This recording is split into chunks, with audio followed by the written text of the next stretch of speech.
Dude, I love how for like a split second there he turns rational and he's like, I think that they must be trying to contact the property owner. Does that make sense? And he like just for a split second he like came back down to earth, and then all of a sudden he went back and right into that.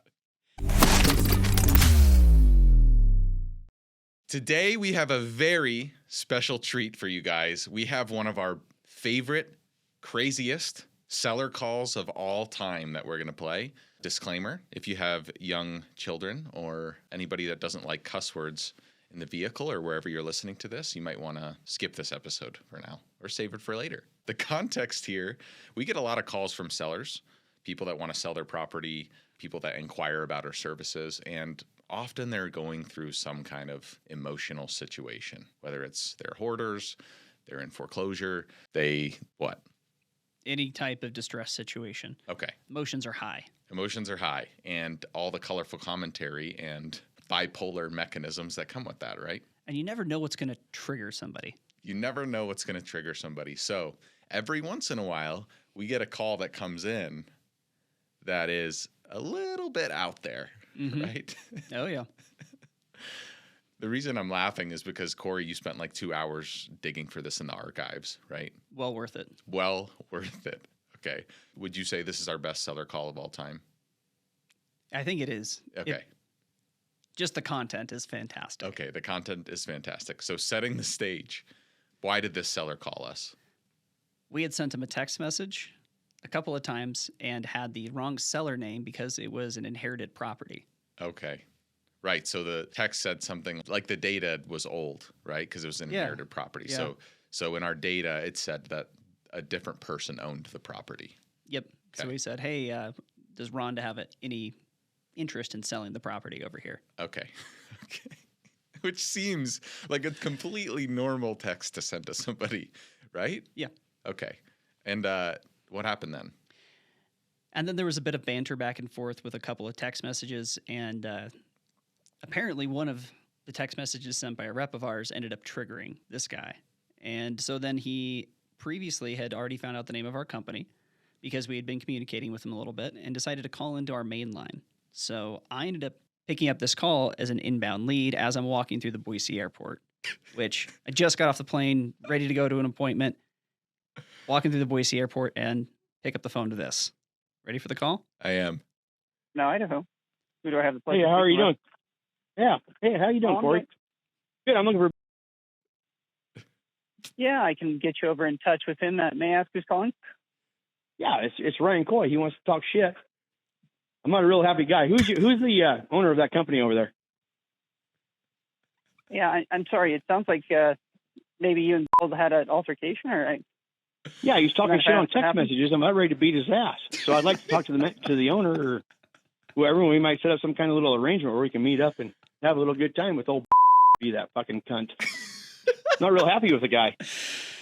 I can tell. I'm so He's sorry. been texting me. He Yeah, has that's what- texted me. He has texted me 20 different times. He has called me Reed. He has called me Ryan. He has called me Robin. He has called me Rhonda. And he sends me some fucked up text today about, oh, fuck you, we're going to delete your file type shit. He's calling me a All right, touchdown pause it, text pause it. because I tell him. Dude. So hold on. Before you keep playing this is too good.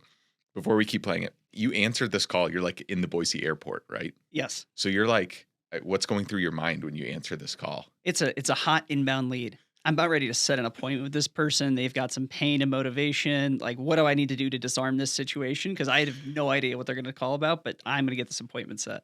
Oh my gosh. Okay. That is perfect because the way that you answered the call is like, you're just going in front of a firing squad at this point. Oh, yeah. All right. Play it. This isn't the number you're supposed to be texting. I don't know who you're talking to. If you've been talking to Rhonda, you haven't been talking to me. The guy's a twat, and I want a fucking piece of him, and I'm tired of it. I guess is what I'm getting at. The guy's a fucking cunt. So I'd like to talk to him. He wants to be tough and tell me, oh, I'm a tough guy over the phone through text. I'd like to talk to him in person. Yeah, Not a good thing, bud. No. Not a good thing. No, it's not. Not a good thing, not. bud. Yeah. He wants to fucking shoot text out there like he's some tough guy. Well, let's get it figured out then. We'll figure out these tough guys. like he's some fucking mafia. What he basically made a text sound like, oh, you're a real tough guy over the phone. You don't know who I am. Fuck you. I give two fucks who you are.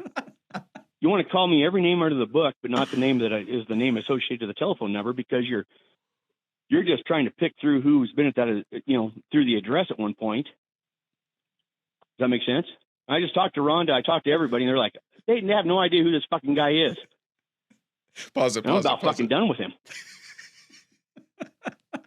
Dude, I love how for like a split second there he turns rational and he's like, I think that they must be trying to contact the property owner. Does that make sense? And he like just for a split second he like came back down to earth, and then all of a sudden he went back and right into that. This is a scene straight out of Letterkenny, is what it sounds like to me. He throws a lot of butt in there. Sounds a little Canadian almost. Love it. Play it. And if I drive to Boise to find out who this guy is, I'll fucking do it. So whoever he is, you tell him to shove it up his ass. And let me talk to his fucking supervisor. You are. Yeah. Oh, you're his supervisor? I will make sure. Oh, what a convenient fucking deal. Yeah. All right. So can you go ahead and reference the number 208, would you? Pause it. Absolutely will. Dude, the balls that you have to say you are. What made you say that? What were you thinking? How does that help you in that scenario? Yeah, because again, walking through the airport, I'm like, I have no context here. This could be a foreclosure lead. This could be somebody we actually want to work with. He's a jerk, but it sounds like there's other people involved. So what can I do to bring this back into a rational conversation? You can't match ration with what I wish I would have done is brought it up to his level, because there can only be one person in the angry boat. Brought it back down. Bold strategy, Cotton. Yeah. Let's see if it works out. Doesn't work out well. So I'll make sure we get this figured out. And so it sounds like for moving forward, you have I'll make sure never reaches out and makes contact again. Is that fair? I will beat cunt fucking California ass. I'll tell you that right now. If he texts me some fucking tough man shit and he wants to be a tough guy, we'll figure it out. Let's sanction something. You guys want to make a good name in the state of Idaho for fucking buy Idaho, where the fuck you got going on? Let's do that. If he beats me, you guys can fucking sponsor whatever the fuck you want. But that little fucking twat's not going to talk to me like that. I'm telling you right now, dude, I ain't the fucking guy to play with. And I will fucking blow you guys up from here to fucking New York. Whoa. Okay, shit just got So real. he can suck a big dick. Why don't you let me talk to and see how tough he is when he wants to fucking meet up. I'm fed up with the guy. This is addressed. Yeah, I'm What's so that? sorry. It sounds like it sounds like you're wit's end with him. What's that? At my wit's end. It sounds like you're at your wit's end with him. Listen. This guy that you have that's working for you has texted me. He's called me Reed. He's called me Ryan. He's called me Robin. He's called me fucking Rhonda. He's called me. He has no idea what the fuck or who the fuck he's talking to. So I'm not going to respond to some fucking goddamn telemarketer scammer motherfucker.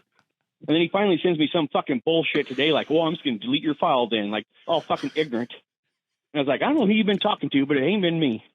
If you've been talking to Rhonda, this is not the fucking number you've been talking to her on.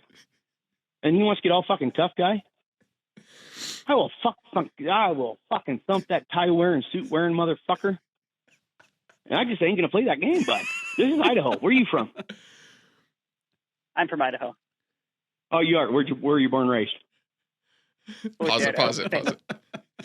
As if that has any relevance to the situation. So this is the funny part, is he associated who's on our team with like a suit wearing California high roller type. Oh yeah. I guess. And so that's where he's like, where are you from?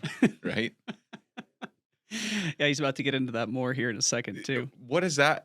As a native Idahoan, please just elaborate really briefly. What's the significance of that? There's a rub. There's a cultural difference of people who believe that they were there originally, and so that whatever value system that is, people who move in generally drives the price up. It makes things, especially housing, more unaffordable, and it drives growth. And so people don't like change, and so they associate the change they're seeing with not being what they were from, and they have this big target that they say it's all from people who move from California. It is common. It is rampant. It is a narrative. I just actually heard a commercial on the radio talking about whether you've been here 1 day or 10 years or you lifer, it doesn't matter. You're welcome in our state. And I was like, the fact they have to have a radio commercial trying to sponsor like insurance like that tells you that there's some negative set of it. Amazing. Okay, keep going.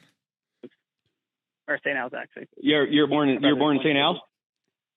So you have an understanding that if a guy wants to run his mouth around here, he gets thumped. Yeah. Right? Well, I'm about ready to thump this fucker's ass. I'm heading to Boise this weekend. If you'd like to meet up with me, I'm fucking totally fine with it. Hold on, pause it. If you're a supervisor, which I This is the only place that I've ever heard of where you're from, you name the hospital. Yeah. I was just curious. And dude, you were so nervous. You said the wrong hospital. I you said the wrong hospital. That's what's so funny. You're like St. Luke's, St. Al's. Yeah, and in this point in the conversation, I've already transitioned. I've gotten the car that I'm driving over to the appointment, and I'm like, when is this going to end? What am I going to do? And in the back of my mind, the whole time, I really want to play that. I don't really know if you know who you're actually talking about, because the gentleman that you're referring to is an ex-Marine and jacked and like 6'3". And so, like, okay, if you want to go this route. No, this is way better that you played along with it. I'm glad you didn't. Oh, you really are. You're probably just some guy fucking catching the phone. But fuck that, I'll fucking take care of his ass if he wants it done. If he wants to talk tough to me on a text, I'll fucking show him. Part of our text script, when people are unresponsive to us after 3, 4, 5 messages in a row, we just respond with something like, looking for an update, should we delete the file? And that's what triggered him, is the comment, should I delete the file? I ain't scared to fucking call a guy. So anyway, bottom line is he has no idea who he's talking to. The dumb shit's just fucking wasting your money by texting Robin, Reed, Rhonda, everything to the same fucking number, which totally comes out to be a fucking, if a guy looks at it, it's a scam. We know what the property is. We know everything about it. We've got it all fucking under control. Finally have the address. Just keep sending me fucking stupid messages. And I don't respond to him because it's a fucking scam. You can tell it's a scam. Even Rhonda said, I will see what happens. What's that? Dude, you guys can help me with shit. Help you with?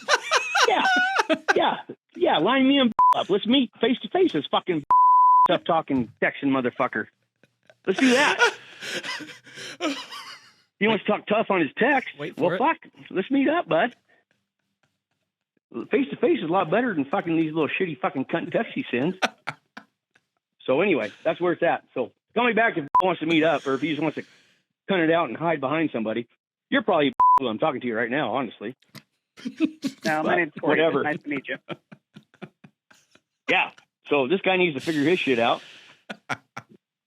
And he wants to be a fucking twat over his deals. I'm fucking more than happy to meet up with the guy. We can do like a little sanction. We'll sign waivers and everything. If he beats me, it's fine. But I want a piece of that motherfucker. Wants to talk like a fucking twat and doesn't think there's no repercussions. Calls me a tough texting guy. Fuck that guy. So is there right now? Can I speak with? No, I'm actually, we're not in the same location. He's out on the filler appointment right now. Well, you just told me that he was there if I wanted to talk to him just a minute ago. Am I wrong? I mean, I can try to forward you over. Yeah, let's go and talk to conversation. Yeah, let's talk to recording and we'll set something up where we can meet up. We'll have a nice little sanctioned boxing match or something. Let's do that. It might be good for your company. He might be an Idaho guy. It might be good. At this point, I'm sorry. It sounds like he's really upset you, and I'll make sure that he doesn't reach out to you again. No, if he wants to be a tough guy, the dude's not tough. He's no fucking little mafio fucking whatever the fuck he wanted to say he was. Fuck that cunt. Why don't we just go ahead and set something up and get it finished up? And if he beats me, I'll tell you what, he can have the fucking house. How's that sound? You want to fucking wager that? High stakes. Very high. You got something to gain on that deal. Hello, Cory. Cory, you're his supervisor. Yeah, I mean, the house is worth. Still there. I don't think that's the house. The house is worth right around $800,000. Huh? Yeah, I don't imagine a boxing match is something we're going to set up. Why not? You guys want to be tough on the fucking internet. You want to beat people up over a fucking text. But you ain't got no fucking game in that. You ain't got no skin in it. He's your representative, isn't he? He is. He is. All And, right. Well, obviously, this will be addressed afterwards. You what? This will be addressed with him right after this call. Oh, a giraffe. And I'll make sure that he never responds to you again. Listen, the twat's got my number. Tell him feel free to call me anytime he wants in his own time. We can have a conversation and meet up somewhere. No problemo. Make sure he understands that, would you? Yeah. All right, thanks. I will. Dude, oh my gosh. The sheer endurance that he had. He was a professional cusser. He only stuttered once. I think that's just how he talks. What an incredible call. I am so happy that we found that because that just made my day better. Yeah, I was reliving that as we were going through it. And I was like, yeah, I remember him saying that. Absolutely incredible. Guys, if you don't laugh at this stuff, you'll cry. So I hope that we get more seller calls like that in the future because that is gold. That's comedy gold.